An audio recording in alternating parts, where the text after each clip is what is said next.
Baik, selamat sore Bapak-bapak dan Ibu-ibu, mungkin ada ibunya juga. Kita akan mulai webinar sore ini. Selamat berjumpa lagi dengan forexmf.com. Tadi ada pertanyaan dari Bapak Herianto, namanya siapa ya? Oke, akan saya jawab. Nama saya Eko Trijuni, dan saya adalah tim dari analis dan riset market analis di forexmf.com. Baik, sebelum kita mulai, saya ingin menyampaikan dulu Bapak-bapak dan Ibu agar tidak mengaktifkan mic ya, speaker diaktifkan, artinya Anda mendengar sampai Anda bisa mendengar suara saya, namun sebaiknya mic jangan diaktifkan dulu sebab kita khawatir apabila beberapa orang mengaktifkan mic, suaranya akan tumpang tindih, jadi suara saya justru mungkin akan tidak terdengar dengan jelas di sana. Baik, kita akan mulai. Sore ini topik kita, ya ini kita bisa lihat judulnya, kombinasi mantap Fibonacci dan Stochastic plus CCI. Kenapa dikatakan mantap? Ya karena memang selama bertahun-tahun kami menggunakan cara analisa ini dan hasilnya bisa dikatakan memuaskan. Nah, sore ini kita akan mempelajari seperti apa sih penggunaan Fibonacci retracement yang dipadukan dengan stochastic, kemudian dipadukan dengan CCI juga seperti apa, kemudian cara menggunakannya seperti apa, kekurangan dan kelebihannya di mana nanti kita akan lihat dan pelajari bersama-sama. Oke, bagi Anda yang ingin bertanya, silakan langsung saja. Ketik di kotak chat yang bisa Anda lihat. Saya lihat ada beberapa dari kita yang sudah bisa mulai berinteraksi ya. Saya mau sapa dulu satu persatu. Selamat sore Bapak Andri, Bapak Asrafi, Bapak Arianto, Frame Code, Bapak Kamal belum aktif speakernya, Ibu Lisa, Bapak Purwoko, Ibu Senjaya Lina, Bapak Wahyu, Pak Wawan Prayogi, dan Pak Julius. Oke. Kita akan mulai belajar sama-sama. Ini ya judulnya ini belajar sama-sama. Oke. Jadi saya membuka kesempatan yang seluas-luasnya untuk kita berdiskusi ya. Nanti akan saya moderasi. Baik, kita mulai. Kita akan mulai dulu dari sekilas tentang Fibonacci retracement ya. Oke, Fibonacci retracement. Jadi Fibonacci retracement ini kita sudah pernah pelajari beberapa waktu yang lalu di webinar ini juga, bahwa level-level Fibonacci retracement itu bisa kita fungsikan sebagai level-level support dan resistance. Ya, cara mempergunakannya seperti halnya trading biasa, ya. Kita cari peluang buy atau sinyal beli ketika harga berada di area support atau di kisaran support. Sebaliknya, kita cari peluang sell ketika harga berada di kisaran resistance. Tapi, untuk bisa menemukan level-level Fibonacci retracement itu, kita refresh dulu sebentar ya. Untuk bisa menemukannya, kita harus terlebih dahulu menemukan swing, yang disebut dengan swing high dan swing low-nya.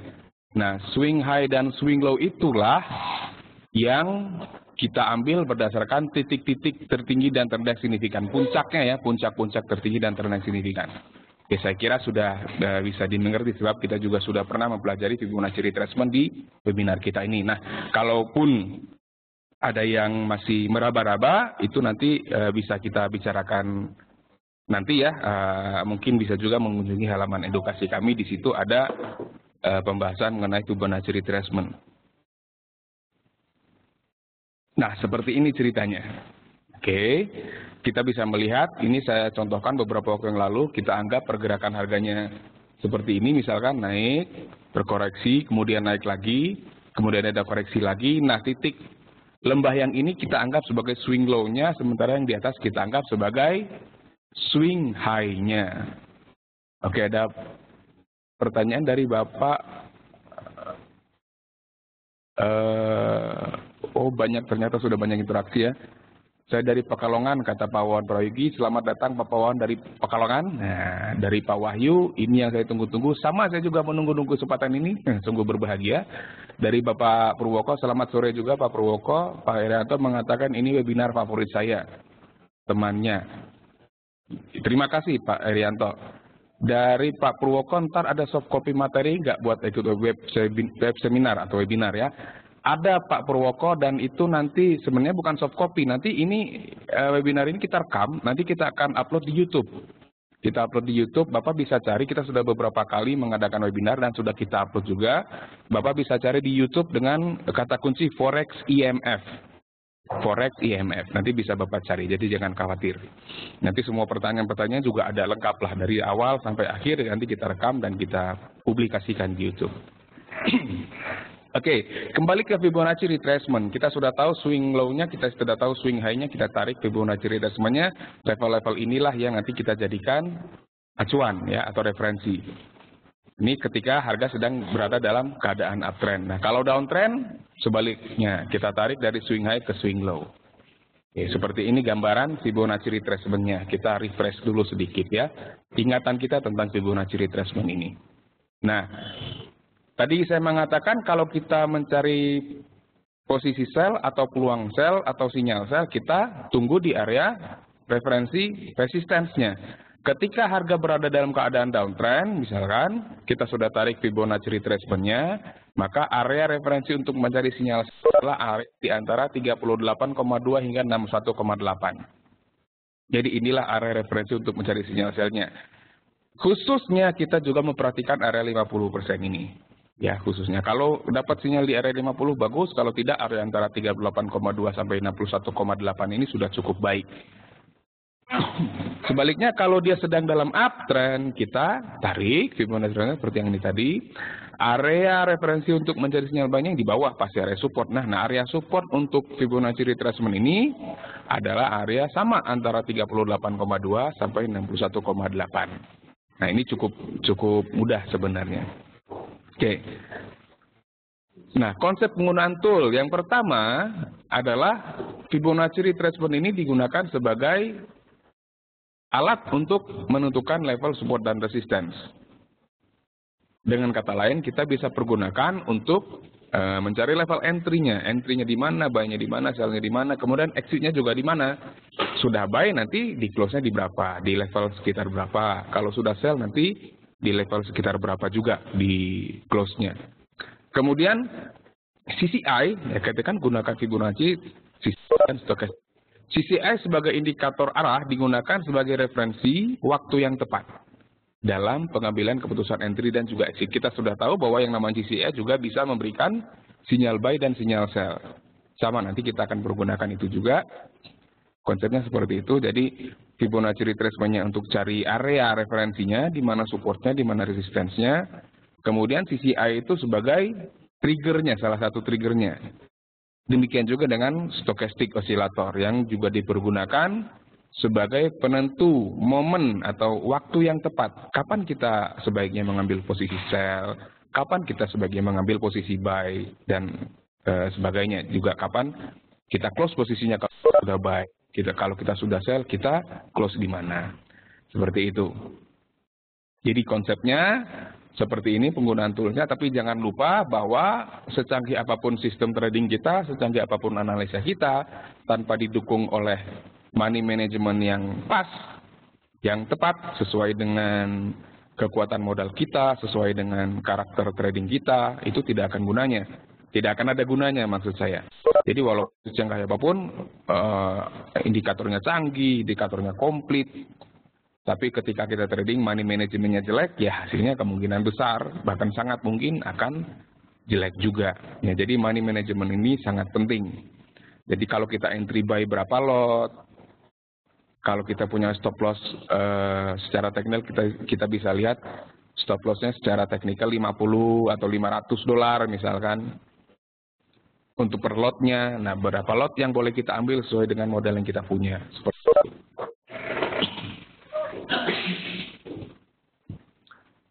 Nah, ini salah satu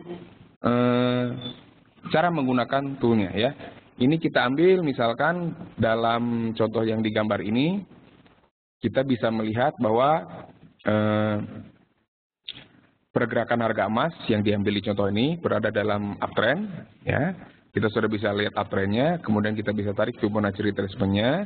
Nah, kita sudah tahu di mana area support dan resistennya. Kita sudah tahu kira-kira di level berapa kita mau mengambil posisi buy. Oke. Nah, kita bisa melihat seperti ini. Kemudian kita bisa tahu bahwa area referensi kita adalah 61,8 hingga 38,2.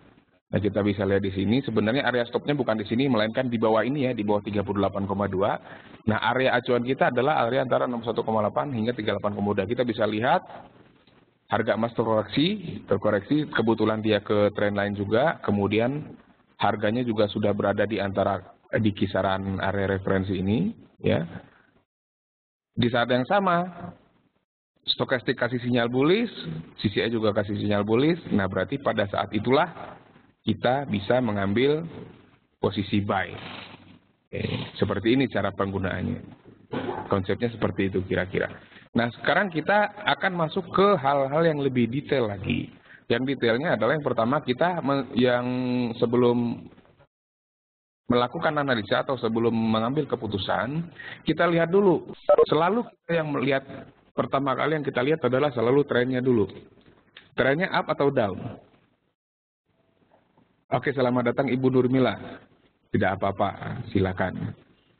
Kita lihat dulu trennya apa nih, trennya uptrend atau downtrend. Kalau trennya uptrend, kita bisa seperti yang selalu kita ulang-ulang. Kalau uptrend, kita carilah sinyalnya yang buy. Kita rencanakan untuk mengambil posisi buy. Sebaliknya, jika trennya adalah downtrend, kita rencanakan untuk mengambil posisi sell. Atau dengan kata lain, kita coba untuk mencari sinyal sell. Jadi kita selalu membuka posisi atau melakukan transaksi yang searah dengan tren. Tidak bijaksana kalau kita mencoba untuk membuka posisi atau melakukan transaksi yang berlawanan dengan arah tren yang sedang berlangsung. Yang kedua, kita bisa tentukan swingnya. Kita gambar Fibonacci retracement-nya dengan memanfaatkan, sekali lagi, swing yang terakhir. Kita bisa dapatkan tadi ada swing high-nya, ada swing low-nya, kita bisa lihat. Maka kita tempatkan Fibonacci retracement itu berdasarkan swing yang terakhir yang kita lihat. Yang ketiga, kita memperhatikan pergerakan CCI dan stokastik. Nah, jika stokastik dan CCI berada di area oversold, kita cari nanti sinyal sell-nya. Jika stokastik dan CCI berada di area overbought, kebalik ya, kalau di oversold kita cari sinyal buy-nya, kalau di overbought kita cari sinyal sell-nya. Tetapi nanti kita harus tunggu juga, apakah nanti harga sudah masuk ke area support atau resistance yang kita gambar berdasarkan Fibonacci retracement tadi. Nah, kalau harga sudah masuk ke dalam area support atau resistance atau yang kita sebut tadi area referensi untuk melakukan buy atau sell, barulah kita cari nanti sinyal entry dari stokastik dan CCI-nya. Kalau dia lagi uptrend, seperti yang saya katakan tadi, lagi uptrend kita cari sinyal buy-nya, kalau lagi downtrend kita cari sinyal sell-nya. Oke, tentukan besaran jumlah lot berdasarkan alokasi besaran risiko per satu kali trade berbanding jarak level stop. Ya, nanti ini kita masuk sudah ke money management. Nah, seperti yang saya katakan tadi, ini sebenarnya grafik yang sama, cuman ini lebih detail ya. Kita bisa melihat bahwa trennya adalah sedang uptrend, Fibonacci retracement kita sudah bisa lihat di sini. Swing high-nya yang ini, swing low-nya yang ini. Kemudian harga terkoreksi masuk ke area Fibonacci, area referensi ya, area referensi Fibonacci. Kita cari sinyal buy-nya ada stokastik, ada CCI. Nah, pertanyaannya kemudian berapa lot? Yang pertama kan seperti itu, berapa lot? Stop loss-nya di mana? Target profitnya di mana? Ini ada contoh. Kita punya balance 50.000. Dan risiko per transaksi kita sudah batasi. Ini sudah bicara trading plan sebenarnya. Risiko per transaksi kita batasi 5% misalnya. Berarti 5% dari 50.000 itu $2.500. Maka jika kita tempatkan stop loss-nya di bawah sekitar level ini, 1688 ini, maka kita hanya boleh entry 1 lot. Seperti itu. Nah, sebenarnya stop loss-nya tidak baik ditempatkan di sini. Karena apa? Karena ini masih area acuan Fibonacci.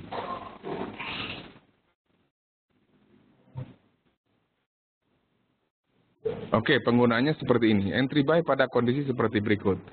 Yang pertama syaratnya ya, syarat kapan kita boleh buy, kapan kita boleh sell. Syaratnya yang satu, pertama tren harga dalam keadaan bullish. Yang kedua, level harga atau harga sudah terkoreksi ke area support atau area referensinya yang kita sebutkan tadi antara 38,2 sampai 31,8. Kemudian muncul sinyal buy dari stokastik. Dan sinyal buy ini kita akan tahu kan kalau stokastik itu sinyal buy-nya perpotongan antara dua garis, persen K dan persen T.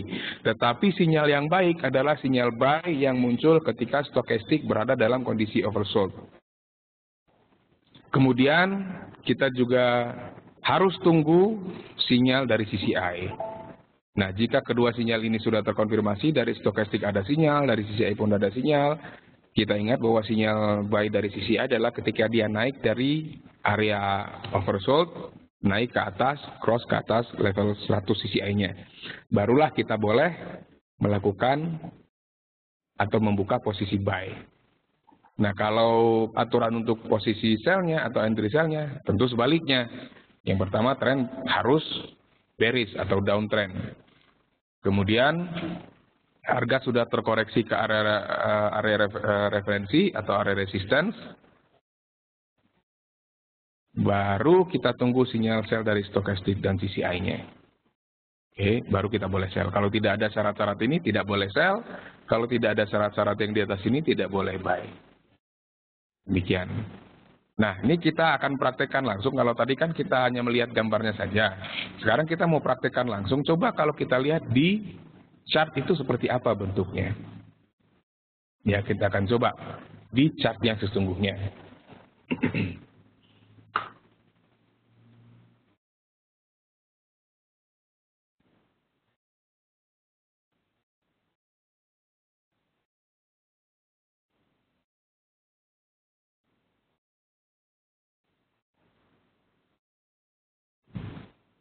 Oke, Anda bisa melihat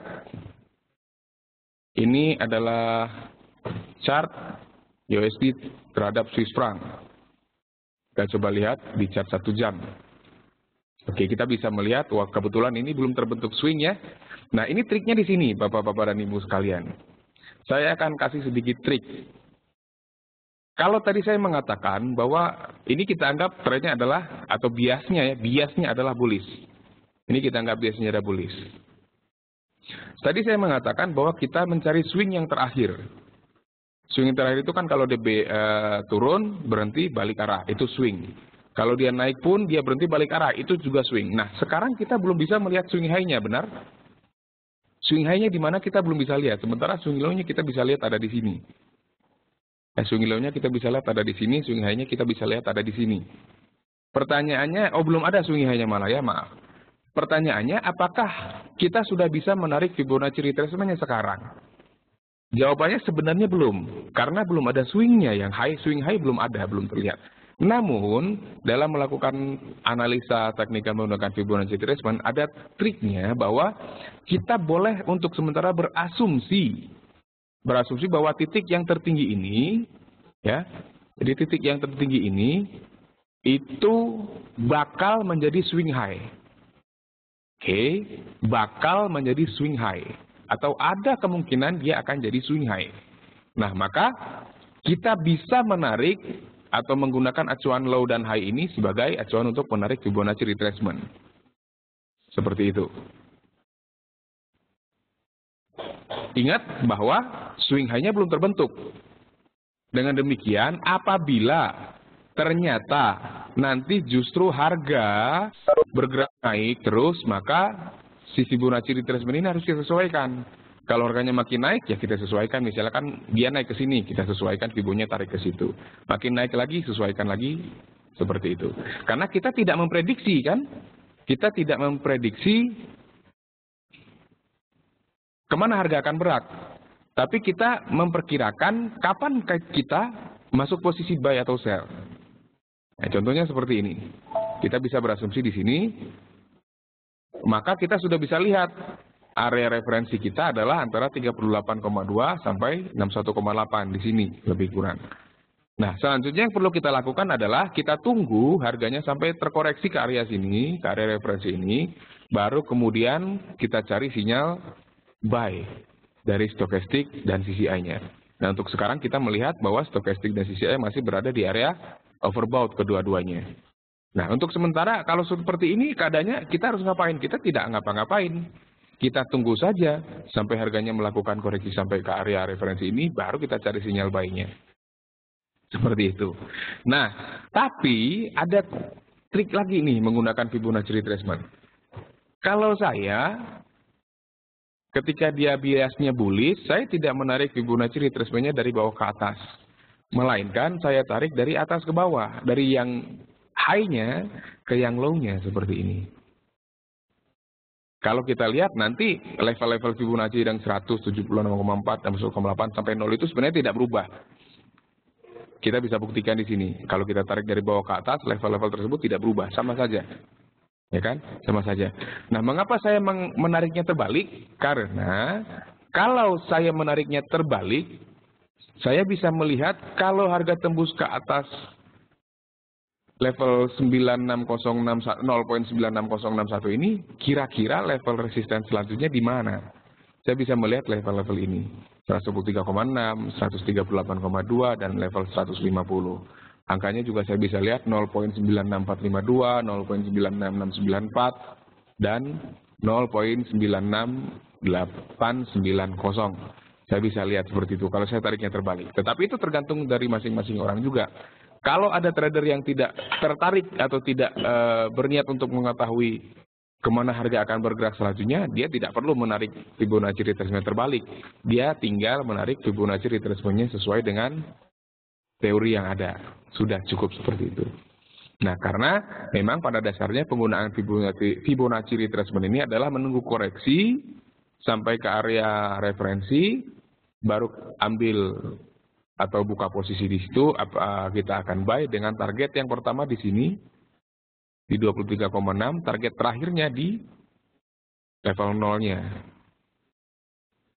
Jadi target yang realistisnya. Memang kalau kita trading, pengen buy, kita pengen untung sebesar-besarnya. Tetapi yang namanya target transaksi itu harus realistis, harus ada target. Dan yang namanya target itu harus masuk akal, ada argumennya. Jadi kalau saya buy di sini, di area sini, maka target saya adalah di sini atau di sini. Saya boleh pilih salah satu. Dengan demikian stop loss-nya adalah di sini, yang 76,4. Kalau Anda menggunakan Fibonacci retracement yang standar, kemungkinan besar angka atau level 76,4 ini tidak ada. Anda bisa tambahkan, ya, saya kasih contoh di sini, kalau awalnya aslinya dia tidak ada, 76,4 itu aslinya tidak ada. Mana dia 76,4? Nah ini aslinya nggak ada. Tidak ada, tapi Anda bisa tambahkan. Caranya seperti apa? Anda double klik di garis yang miringnya ya, Fibonacci retracement kan ada yang miringnya, yang merah ini. Anda double klik di situ sampai dia muncul titik-titik seperti ini. Nah, ketika sudah muncul, Anda tinggal klik kanan di Fibonacci-nya, lalu Anda klik Fibo Properties. Lalu Anda klik Add. Nah, 76,4 itu di sebelah kiri, di levelnya kita ketik 0.764, sementara di description-nya kita ketik 76.4. Nah, 76.4. Nah, kemudian kita bisa tambahkan seperti ini, persen dolar, ini fungsinya untuk memunculkan level harganya. Kalau tidak ada persen dolar ini, dia tidak akan muncul level harganya. Ini kita lihat, ini tidak ada persen dolarnya. Saya klik OK, levelnya akan muncul, tapi level harganya nggak ada kan. Nah, untuk memunculkannya kita bisa tambahkan unsur persen dolarnya di situ. Nah, seperti itu. Muncul level harganya 0.94794. Jadi ini akan mempermudah kita. Kalau kita sudah buy di sini, level target profitnya di sini, di angka berapa, di level berapa, di harga berapa, kita juga sudah bisa langsung tahu, kita bisa langsung pasang di posisi kita. Demikian juga dengan level stop loss-nya. Level stop loss-nya adalah, sebenarnya level stop loss-nya adalah kalau dia tembus ke bawah ini. Ya, kalau dia tembus ke bawah area ini, itu level stop loss-nya. Di level berapa, saya menyarankan sih sekitar kalau kita trading di intraday pakai chart 1 jam atau H1 itu sekitar 15 sampai 20 pip ya. Karena kita pakai 5 desimal berarti 150 sampai 200. Ya, seperti itu. Jadi sekitar sini. Atau kalau mau pakai yang lebih mudahnya, buatlah itu minimal 3 sampai 5 kali spreadnya. Seperti itu. Kalau saya sih 15 sampai jaraknya 15 sampai 20 dari sini. Jadi kalau saya buy di sini misalkan stop lossnya di bawah sini. Atau Anda juga bisa menggunakan level yang ini 76,4. Kalau Anda sudah buy di area sini, maka level stop lossnya adalah kalau dia tembus ke bawah 76,4. Kalau saya bagaimana? Dari Bapak Andri, kenapa 76,4 ya Pak? Maksudnya apa Pak? Level stop lossnya atau gimana? Kalau saya level stop lossnya bukan di sini justru. Kalau dia keluar dari sini, itu justru saya akan sudah cut loss. Nah, kenapa harus ada level 76,4 ini? Karena begini, sangat sering terjadi, ya sangat sering, ini sebenarnya rasio Fibonacci-nya masuk Pak di sini Pak. Kenapa 76,4 rasionya masuk? Itu perhitungan rasio Fibonacci-nya itu lebih sebenarnya ada sih rasio perhitungan Fibonacci-nya, tapi itu bukan concern kita untuk saat ini. Lebih rumit sih. Cuman kita tidak boleh sembarang memasukkan angka. Kita tidak boleh misalkan memasukkan 70 atau 85 hanya masukin angka seperti itu nggak bisa. Itu ada yang namanya deret Fibonacci, Pak Andri ya. Ada deret Fibonacci dan persentase antara tiap deret itu atau rasio antar tiap deret itulah yang kita sebut sebagai rasio Fibonacci-nya. Nah, itu harus memenuhi rasio Fibonacci. Nah, 76,4 ini salah satunya memenuhi rasio Fibonacci tersebut. Nah, seringkali terjadi ketika harga turun, misalkan nih harga turun, dia tembus ke bawah level kritisnya ini 61,8 ini. Nah, seringkali terjadi harga akan mampir ke level 76,4. Paling jauh dia akan mampir ke level 100-nya ini. Jadi koreksinya sudah 100.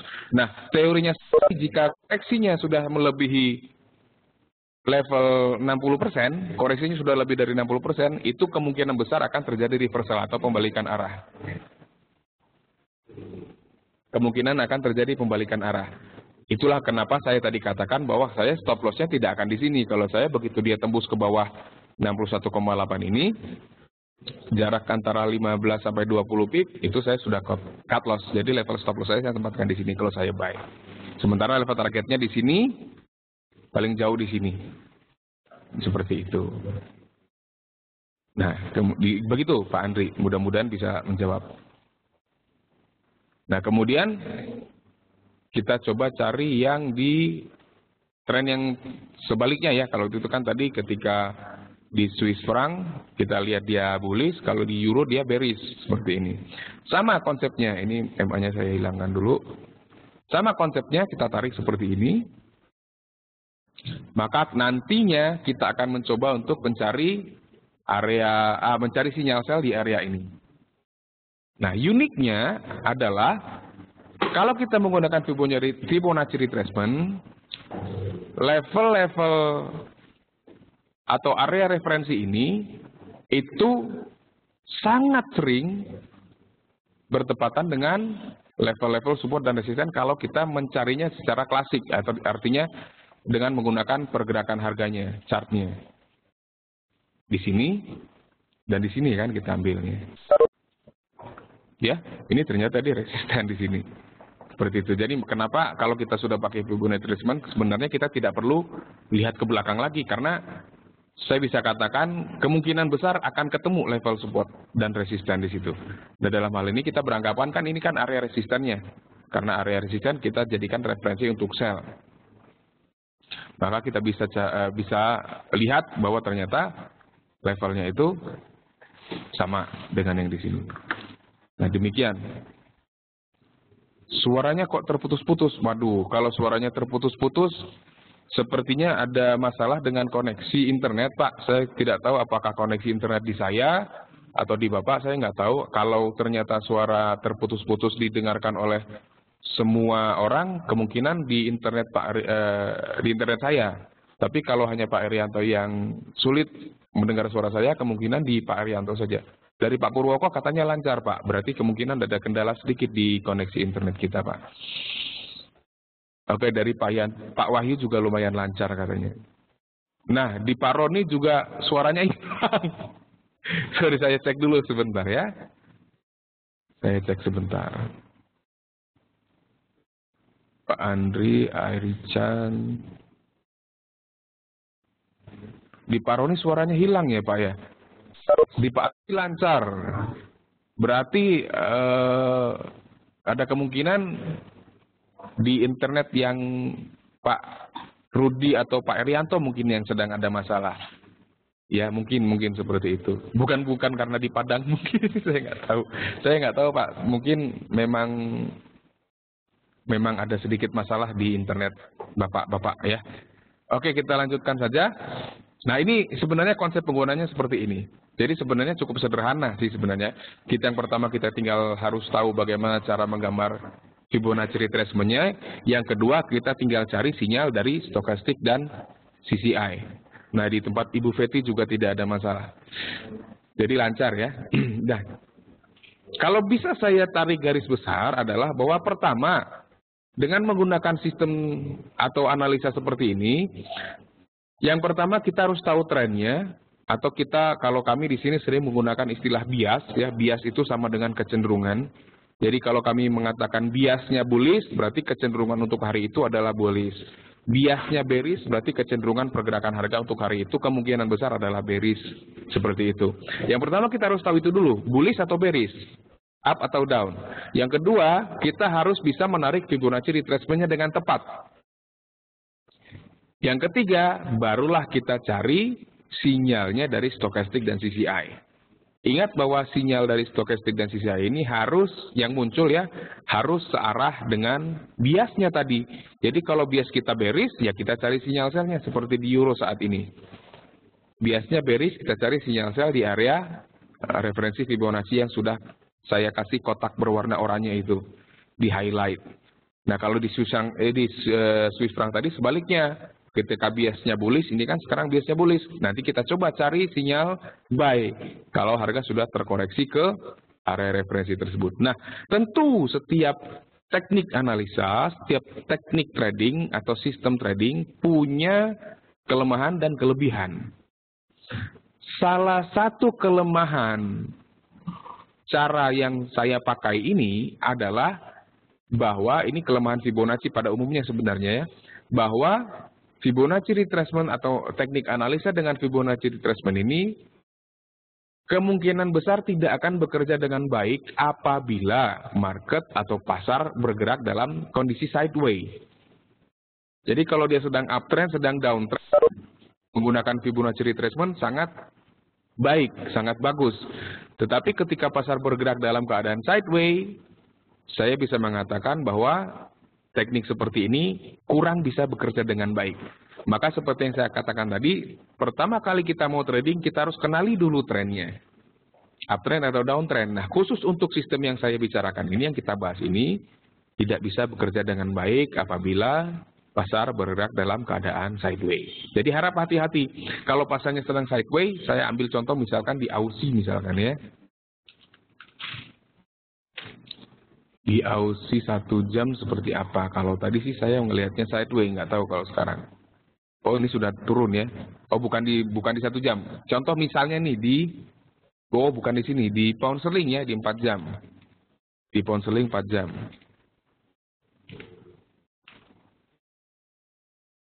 Nah,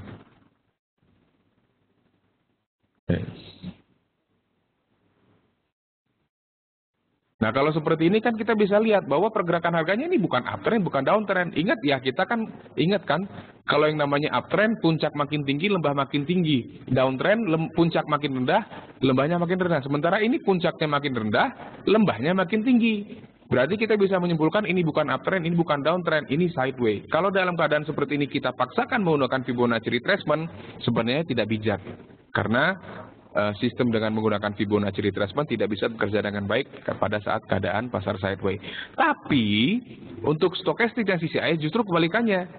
Kedua indikator ini justru bisa memperoleh puncak performanya ketika pasar dalam keadaan sideways sebenarnya. Makanya ketika kita menggunakan stokastik dan CCA dalam keadaan trending, uptrend ataupun downtrend, kita harus sesuaikan. Sinyal yang muncul harus searah dengan trennya. Dari Pak Erianto, sering saya amati CCI-nya sering keduluan ya Pak ya? Ya, tetapi sebenarnya disitulah kuncinya bahwa kedua sinyal dari stokastik dan CCI ini harus bersamaan munculnya. Harus bersamaan. Kita upayakan supaya dia bersamaan munculnya. Sebab ketika dia tidak bersamaan, berarti sinyalnya kurang valid. Kalau kedua indikator tersebut memberikan sinyal yang tidak bersamaan, misalnya kan nih, si stokastik sudah kasih di sini misalnya. Stokastik sudah kasih sinyal buy, tapi CCI belum. Nah, sebaiknya jangan ambil posisi dulu. Nah, ini juga misalkan ketika misalkan nanti euro sudah naik, pullback ke area resisten ini, kita tinggal tunggu apakah stokastik dan CCI keduanya memberikan sinyal sell atau tidak. Kalau hanya salah satu yang memberikan sinyal sell, saya tidak menyarankan untuk diambil posisi sellnya. Tapi kalau kedua-duanya sudah kasih sinyal sell, ketika harga sudah melakukan pullback ke area ini, itu berarti sinyalnya terkonfirmasi dengan kuat. Maka boleh kita ambil sinyal sell di area tersebut. Tapi kalau hanya salah satu yang kasih sinyal, sebaiknya jangan. Sebab itu kemungkinan besar sinyalnya masih lemah. Jadi belum ada konfirmasi. Demikian Pak Erianto. Oke, sambil menunggu ada pertanyaan-pertanyaan lain, saya akan share sedikit informasi. Saya akan menginformasikan bahwa kami di Forex IMF itu memberikan fasilitas subscribe email dari setiap analisa yang kami buat. Misalkan ini kalau bapak-bapak dan ibu-ibu melihat di analisa kami hari ini misalnya,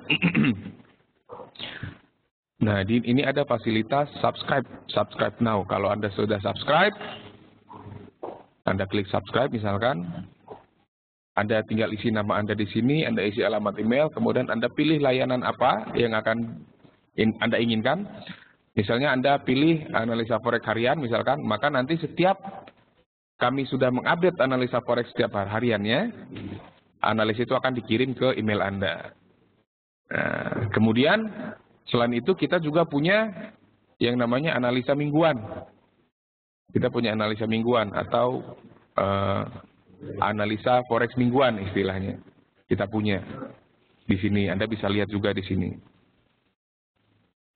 Nah, kalau untuk analisa mingguan ini, kita menampilkan analisa fundamental juga ada, kabar pasar sepekan seperti apa, kemudian data-data ekonomi yang akan dirilis dalam sepekan itu apa saja, ulasannya seperti apa. Ini kalau kita bisa lihat, silakan Anda lihat, nanti klik kalau ada waktu.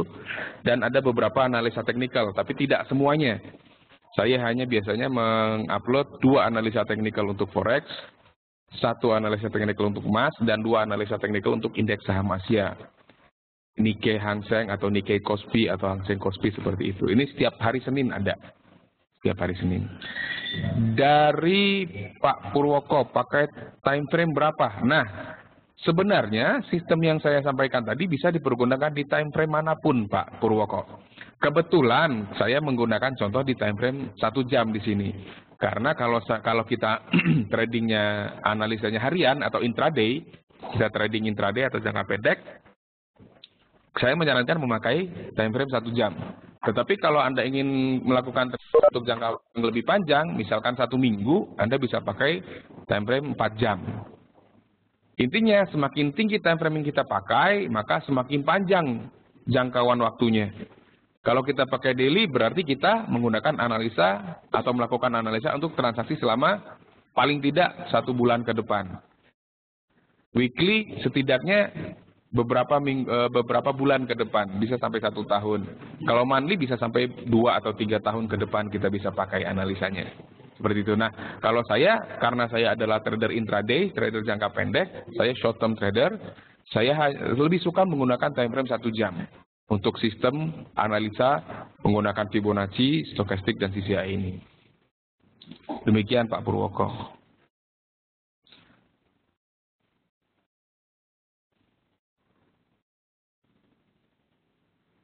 iya, saya akan menyampaikan satu informasi lagi ya, bahwa kalau Anda melihat analisa kami, misalkan Anda lihat analisa, kemudian Anda baca, dan Anda bingung apa maksudnya, ada kata-kata yang mungkin ada kalimat yang ambigu, misalkan Anda butuh kejelasan, Anda bisa bertanya langsung kepada kami melalui fasilitas live chat.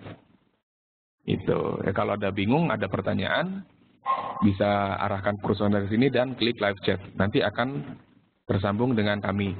Anda tinggal pilih, kalau masalah analisa, Anda tinggal masuk ke market analis. Kita online dari pukul 8 pagi sampai pukul 10 malam waktu Indonesia Barat. Kalau Anda ingin bertanya-tanya, Anda misalkan ada yang teman atau kenalan yang benar-benar baru mau berkenalan dengan Forex, bisa klik new to Forex.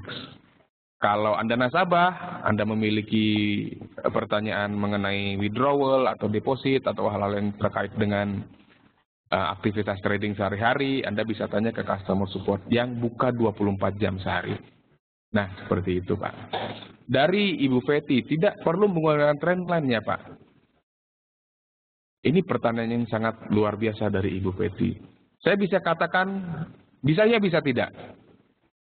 Bisa ya bisa tidak. Jadi saya perlu ingatkan, kalau kita bisa menggambar trendline dengan baik, pakailah trendline tersebut. Tapi kalau kita tidak bisa menggambar trendline dengan baik, jangan memaksakan harus menggambar trendline. Saya perlu ingatkan bahwa trendline itu sifatnya hanya membantu sebenarnya. Membantu kita mengenali tren.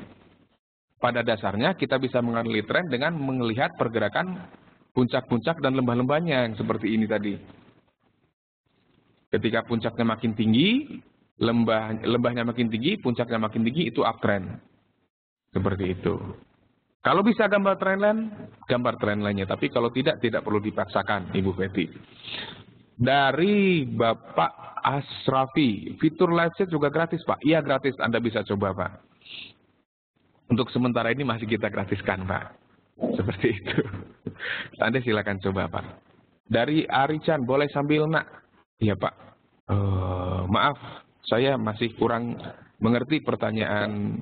Saya tidak tahu saudara atau saudari Arisan sambil nak itu seperti apa, saya nggak ngerti. Mohon mungkin diperjelas lagi pertanyaannya supaya saya bisa jawab. Sambil naik atau sambil nak? Saya nggak ngerti. Oke. Nah, seperti itu. Sekarang kita coba lihat, kita coba perhatikan di analisa terkini. Kita akan lihat di analisa yang saya posting di pagi misalnya. Kita ambil salah satu, USD terhadap Swiss franc. Nah, seperti ini kan, sebenarnya kan swingnya belum terbukti ya, swingnya belum terlihat, swingnya belum terjadi. Tapi saya berasumsi bahwa ini bisa menjadi swing high nantinya. Nah, maka saya ambil Fibonacci retracement dari sini sampai sini. Area alternatifnya adalah ini, area referensinya adalah ini. Kalau harga koreksi sini, kita tinggal cari sinyal buy-nya. Targetnya di sini atau di sini, silakan pilih salah satu. Sambil nanya-nanya, boleh sekali sambil nanya-nanya, boleh. Boleh, silakan bertanya. Seputar trading tentunya ya, kalau tidak masalah trading ya jangan. Ya, jadi masalah trading, misalkan Anda bingung mengenai analisa yang kami posting, analisanya sebenarnya maksudnya seperti apa nih? Banyak orang yang butuh dikonfirmasi, gitu loh. Butuh konfirmasi tentang apa yang kami tulis. Seperti Anda bisa nanya-nanya, atau mungkin Anda bisa bertanya, misalkan ada kesulitan di hal seperti itu, silakan bertanya. Akan kami coba layani dengan baik. Dari Bapak Wahyu, Pak, bagaimana jika di time frame 1 jam menunjukkan oversold dan garis Fibo berada di 76,4, tapi stokastik time frame H4 menunjukkan trend down, Pak? Nah, ini dia. Jadi begini. Hal ini memang cukup banyak membingungkan atau membuat para trader menjadi bingung. Time frame mana yang harus diambil? Kembali lagi seperti yang saya katakan tadi, kalau kita, ini balik lagi, kita tradingnya mau berapa lama? Kita tradingnya mau 1 hari, 1 minggu, 1 bulan, atau 1 tahun, misalkan seperti itu. Kalau kita mau trading di 1 hari saja, misalkan kita trading short term, intraday, misalkan, saya hanya trading 1 hari perdagangan, paling lama besok sudah di close posisinya gitu misalnya, itu saya sarankan pakai time frame H1 saja. Pasti akan berbeda, pasti akan berbeda. Kita lihat aja sekarang. Ini kebetulan tidak terlalu berbeda dia ya. Ini berbeda dia. Di pound sterling dia stokastik sudah naik. Di time frame 1 jam, di time frame 4 jam, dia masih oversold. Pasti berbeda. Nah, ketika kita sudah menentukan kita mau trading berapa lama, saya cuma mau trading paling lama 1 hari sampai 2 hari lah sudah maksimal. Hari kedua saya sudah close posisi saya. Pakai time frame 1 jam saja. Itu akan lebih banyak membantu. Tapi kalau saya mau trading nggak apa-apa kok, saya tahan overnight sampai 1 minggu misalkan. Itu bisa pakai time frame di H4. Boleh seperti itu. Tinggal itu dulu, sudah ditentukan mau trading berapa lama, pilih time frame-nya. Trading 1 hari 2 hari sih pakai time frame 1 jam saja Pak, H1. Tidak perlu loncat-loncat ke H4 sebenarnya. Kalau mau loncat pun tinggal di zoom out saja, ini sudah akan kelihatan kok. Sebenarnya kan seperti itu. Tapi ingat, semakin luas cakupan pandangan kita, maka strategi yang akan kita jalankan juga berbeda. Misal seperti ini, saya ambil di 1 jam. Fibonacci-nya kan seperti ini bentuknya. Misalnya. Apakah ini berlaku di time frame 4 jam? Tidak. Karena kalau kita lihat di 4 jam, dia sideways. Fibonacci-nya tidak berlaku. Tidak bisa kita pakai. Akhirnya apa? Akhirnya kita tidak bisa menggunakan metode Fibonacci retracement stochastic CCI ini di time frame 4 jam untuk saat ini. Yang bisa kita lakukan hanyalah kita cari resisten, cari support, ya seperti ini, resisten, support, dan cari sinyal buy tendensial di area-area support resisten ini, hanya seperti itu. Tapi kalau kita lihat di 1 jam, kita mungkin bisa dapat peluang dari sini. Peluangnya seperti apa strateginya? Kita tarik di sini, misalnya. Kita tunggu harga pullback sampai ke sini. Kita cari sinyal-sinyalnya. Kalau di 4 jam nggak akan bisa. Nggak akan bisa, karena ini menyalahi aturannya. Karena apa? Kita lihat tadi, trennya sideways. 1 jam bisa. Nah ini kalau kita trading 1-2 hari maksimal. Pengalaman saya menggunakan metode ini dari tahun 2007. Pengalaman saya, untuk transaksi menggunakan sistem ini di time frame 1 jam, ini pengalaman saya, paling lama posisi kita overnight 1 hari. 1 malam maksudnya. Di hari kemudian atau hari selanjutnya, saya buy sekarang misalkan, hari selanjutnya besoknya itu sudah close. Entah itu stop loss, entah itu kena take profitnya. Tapi yang jelas sudah selesai. Seperti itu. Dan itu pun jarang sebenarnya. Di hari yang sama, bahkan seringkali di hari yang sama sudah close posisinya. Ya, kebanyakan sih kena target profitnya. Enggak semuanya ya, enggak semuanya. Ada sekitar 30-40% kena stop loss. 60-70% kena take profitnya. Ya, tapi tidak apa-apa karena seperti yang dikatakan tadi, money management sangat berpengaruh. Selama kerugian tidak lebih besar daripada keuntungan yang diperoleh, itu tidak akan menjadi masalah. Yang penting konsisten, profit selalu lebih besar daripada loss. Demikian untuk Pak Wahyu tadi ya, seperti itu. Jadi pilih salah satu Pak Wahyu, mau pakai H4 atau pakai H1. Pilih salah satu dulu. Sebenarnya kalau kita bicara multi time frame analysis pun seperti itu cara memakainya. Caranya seperti itu. Tapi tidak akan kita bahas sekarang. Mudah-mudahan nanti di waktu yang kesempatan yang lain kita akan bahas. Caranya sebenarnya sama, hanya penggunaan time frame-nya saja yang berbeda. Jadi untuk sementara, kalau Pak Wahyu bertanya, kalau di H4 dengan H1 berbeda, saya ikut yang mana? Ikutlah di time frame mana Pak Wahyu trading. Itu saja. Dari Pak Irianto, untuk stokastik dan CCI di level berapakah jika uptrend itu valid dan menuju ke atas? Oke. Ini pertanyaan yang baik. Stokastik dan CCI tidak bisa kita gunakan untuk melihat tren. Stokastik dan CCI itu bukan patokan untuk melihat tren. Stokastik dengan CCI hanya kita pakai untuk trigger atau pemicu atau konfirmasi kapan kita buy dan kapan kita sell. Seperti itu. Uptrend yang valid adalah uptrend yang terlihat atau dikenali dengan pergerakan 2 puncak dan 2 lembah yang makin tinggi, minimal 2 puncak dan 2 lembah. Downtrend sebaliknya. Jadi kalau stokastik dan CCI kita tidak lihat dia mau, oh ini stokastiknya lagi naik, misalkan seperti ini. Stokastik lagi naik, kemungkinan besar harga akan naik. Tidak seperti itu. Tidak. Ini kita lihat ke sini dulu, ke chart yang besarnya, baru lihat indikatornya. Jadi alurnya adalah kita tunggu pullback sampai ke area referensi, baru kita lihat stokastik dan CCI. Sebab kalau seperti ini kita bisa tertipu. Kita lihat CCI sedang naik. Kita berasumsi, oh harga akan naik karena CCI-nya mengarah ke atas. Belum tentu. Ada memang kemungkinan seperti itu dan kita bisa mewaspadai pergerakannya, tetapi itu bukan patokan utamanya, itu hanya second opinion-nya saja. Nah, kalau bicara valid atau tidak valid, tidak ada Pak. Tidak ada, karena memang bukan patokan kita. Tapi ada beberapa orang yang mengatakan bahwa kemungkinan harga akan mengikuti, bukan di stokastik melainkan di CCI. Kemungkinan harga akan mengikuti pergerakan CCI apabila dia sudah lepas ke atas level 0 ini. Nih, kalau ini kan dia di 0 nih, ada yang 0 Pak. Kalau dia sudah naik ke atas 0, ada kemungkinan harga akan naik. Tapi sekali lagi, kalau saya tidak menggunakan itu sebagai patokan. Karena itu saya dalam analisa teknikal menganut aliran membaca pasar, bukan memprediksi pasar. Itu saya bisa baca, harga pullback ke sini, ada nggak sinyalnya sell? Kalau ada, saya jual. Kalau prediksi, oke, ini bakal naik, saya akan buy. Itu prediksi Pak. Kalau membaca ketika harga pullback ke area ini ada sinyal, saya ambil. Itu aja. Perbedaannya tipis sebenarnya, tapi cukup konsepnya cukup berbeda.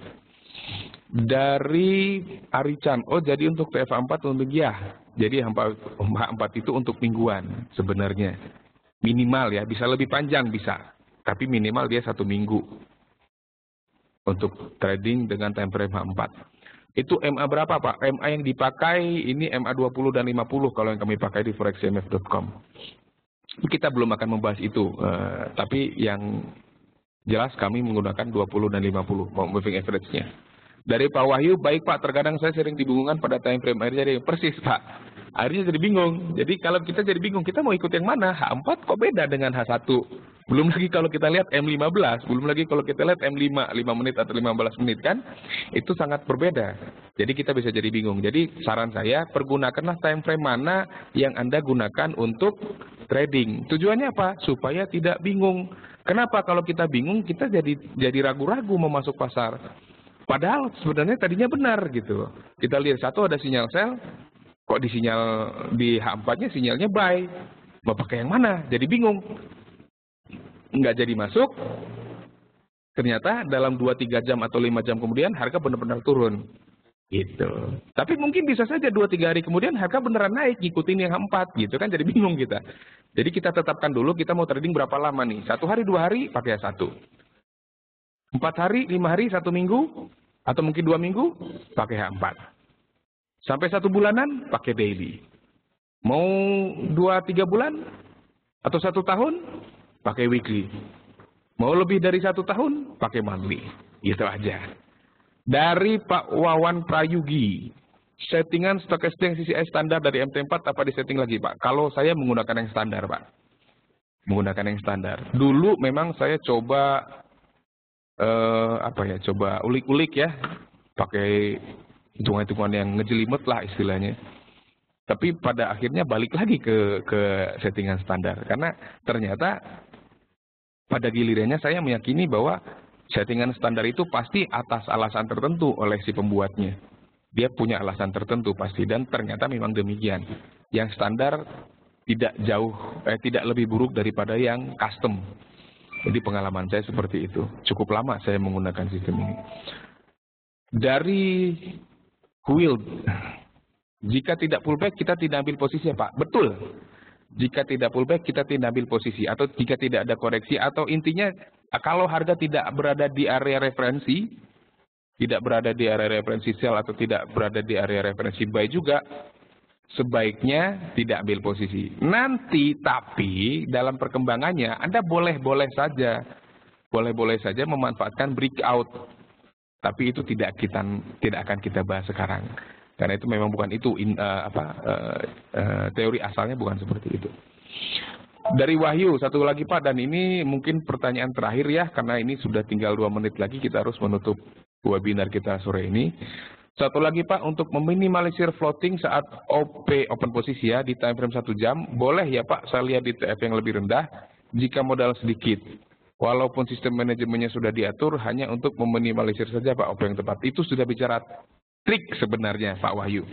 Saya tidak mengatakan itu tidak boleh. Saya tidak mengatakan itu tidak boleh. Tetapi, saya juga tidak mengatakan bahwa itu harus dilakukan. Boleh saja itu dilakukan, tetapi intinya kuncinya cuma satu Pak Wahyu. Jangan sampai bingung. Cuma di situ intinya. Jadi inti analisa itu kalau menurut saya yang namanya analisa teknikal, apapun yang kita masukkan ke chart kita, indikator apapun, teori apapun, kuncinya kita tidak boleh sampai menjadi bingung. Tidak boleh sampai jadi bingung. Itu saja kuncinya. Kalau kita sudah bisa memasukkan apapun ke chart kita dan kita bisa mengikutinya dengan enak, nggak bingung, ikuti saja. Seperti itu. Boleh-boleh saja, tapi ingat jangan sampai jadi bingung. Gitu. Tapi kalau untuk open, jangan Pak. Kalau untuk open posisi, jangan. Kalau untuk meminimalisir resiko, nggak ada masalah. Jangan. Kalau untuk open posisi, sebaiknya tidak. Ya, tapi kalau nggak bingung sih nggak ada masalah. Seperti itu ya. Baik, terima kasih banyak. Terima kasih juga Pak Wahyu dan terima kasih juga untuk yang sudah berpartisipasi. Dan saya ingin menyampaikan informasi terakhir di hari ini bahwa banyak sekali pertanyaan yang datang kepada kami, sehebat apa sih analisa yang kami tampilkan, analisa yang kami upload, akurasi sejauh apa. Saya selalu menyarankan untuk buktikan saja sendiri. Buktikan saja sendiri akurasi analisa kami di demo account. Anda bisa buka demo account di sini, di website kita. Anda arahkan kursor ke trading, Anda pilih open demo account, ya di situ. Ikuti saja langkah-langkah selanjutnya. Ya, Anda tinggal isi nama, alamat email. Nah, ini catatan, alamat email sehari-hari ini adalah alamat email yang Anda pakai tiap hari. Alamat email yang aktif, yang Anda pergunakan sehari-hari. Sebab nanti login, password, dan installer metanya akan dikirim ke email Anda tersebut yang Anda daftarkan di sini. Anda juga bisa pilih virtual margin, misalkan 50.000, dan kode yang ini, kode yang diminta adalah kode yang ini. Itu Anda tinggal ketik di situ. Lalu klik, Anda setuju, klik start demo. Nanti akan dikirimkan informasi dan step-step selanjutnya ke email Anda. Oke, nah kalau bingung, sudah baca analisanya, mau dipraktekin di demo account, bingung gimana caranya? Live chat tadi. Ada fasilitas live chat. Silakan di sini langsung live chat. Oke. Kemudian kita bersyukur bahwa Bapak Putri sudah meloloskan partial account ya, atau akun parsial. Partial account itu sebenarnya apa? Partial account itu sebenarnya adalah account dengan lot mini. Jadi di partial account ini kontrak saya tetap 100.000, tetapi kita bisa buka posisi dengan 0,1 lot. Seperti itu. Minimal depositnya adalah di sekitar $250 atau 2,5 juta. Sementara kalau regular account yang lotnya minimal 1 lot, itu tetap minimalnya kita di 50 juta. Oke, untuk webinar selanjutnya Anda bisa lihat di sini. Anda bisa lihat jadwal webinar selanjutnya akan ada yang upcoming webinar kita di hari Selasa. Kabar pasar sepekan, nanti akan Anda ikuti analisa dari analis kami mengenai outlook pasar dalam 1 minggu ke depan. Baik, waktu kita sudah habis. Terima kasih kepada bapak-bapak dan ibu-ibu yang sudah berpartisipasi sore ini. Terima kasih juga atas pertanyaan-pertanyaan yang luar biasa. Dan itu cukup membangun saya, sehingga saya juga jadi nambah ilmu juga secara nggak langsung. Dan jangan lupa webinar ini kami rekam dan akan kami upload di YouTube. Anda bisa cari video-video webinar kami dengan kata kunci Forex CMF. Baik, selamat sore, selamat beraktivitas. Jangan lupa pasang stop loss dan salam sukses.